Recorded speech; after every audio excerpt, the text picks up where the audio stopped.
కార్యకర్తగా కేసీఆర్ గారి సైనికుడిగా స్వచ్ఛమైన మనసుతో నిర్మలమైన హృదయంతో స్పష్టంగా నేను గతంలో చెప్పింది మళ్ళీ చెప్తా ఉన్నా. తెలంగాణ ప్రతిష్ట పెంచడానికి, హైదరాబాద్ బ్రాండ్ ఇమేజ్ని అంతర్జాతీయం చేయడానికి, హైదరాబాద్ని ప్రపంచ పటంలో నిలపడానికి ఆనాడు రాష్ట్ర మంత్రిగా ఎన్నో ప్రయత్నాలు చేశాం.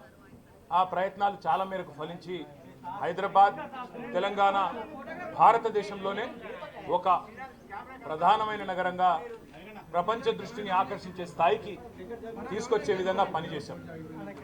మేము 9.5-10 ఏళ్ల కాలంలో మా ప్రభుత్వం ఉన్నప్పుడు మా బావమరుదులకు 1137 కోట్ల కాంట్రాక్ట్లు చేయలేదు. మినిస్టర్స్లో క్యాబినెట్లో కూర్చొని నా కొడుకు కంపెనీకి కాంట్రాక్ట్లు ఇచ్చుకోలేదు, లేదా నేను ల్యాండ్ క్రూజర్ కార్లు కొనుక్కోలేదు. ఆ పనులు రేవంత్ రెడ్డి గారు, ఆయన మంత్రివర్గ సహచరులు, ఆ సావు తెలివితేటలు, ఆ అవినీతి తెలివితేటలు వాళ్ళకే ఉన్నాయి. నేను 50 లక్షల రూపాయలతో ఎమ్మెల్యేలను కొనుగోలు చేయడానికి పోయి దొరికిపోయిన దొంగను కూడా కాదు.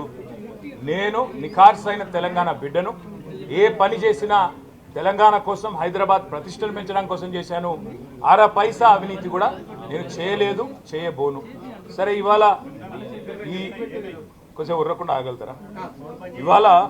ఇవాళ కొంతమంది అర్థమయ్యి కాని వాళ్ళు, తెలిసి తెలియని వాళ్ళు ఏదో కొంత బురద జల్లి తాత్కాలికంగా మీడియా మేనేజ్మెంట్ ద్వారా రాజకీయ పబ్బం గడుపుకోవాలనుకునే కాంగ్రెస్ వాళ్ళకి నేను చెప్పేది ఒకటే, నిజం నిలకడ మీద తెలుస్తుంది.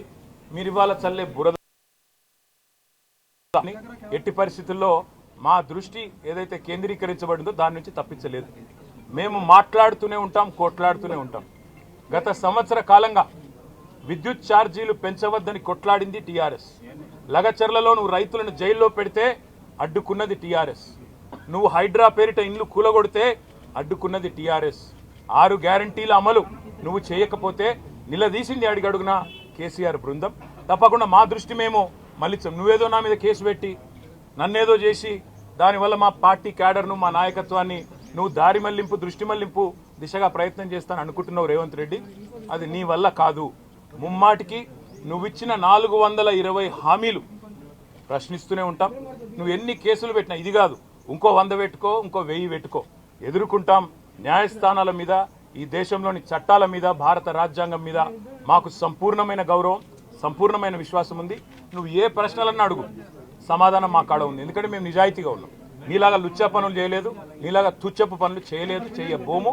నిఖార్సైన తెలంగాణ బిడ్డగా, కేసీఆర్ గారి రక్తం పంచుకొని పుట్టిన కేసీఆర్ కొడుకుగా చెప్తా ఉన్నా, తెలంగాణ కోసం అవసరమైతే చస్తాను తప్ప ఎట్టి పరిస్థితుల్లో ఇట్లాంటి లుచ్చగాళ్ళ ముందు మాత్రం తల వంచను. తప్పకుండా కొట్లాడుతూనే ఉంటా, పోరాడుతూనే ఉంటా. తెలంగాణ జయించేదాకా, ఈ కాంగ్రెస్ కబంధ హస్తాల్లోంచి తెలంగాణ బయటకు వచ్చేదాకా కొట్లాడుతూనే ఉంటాను, ప్రతిజ్ఞ చేస్తా ఉన్నా. Thank you.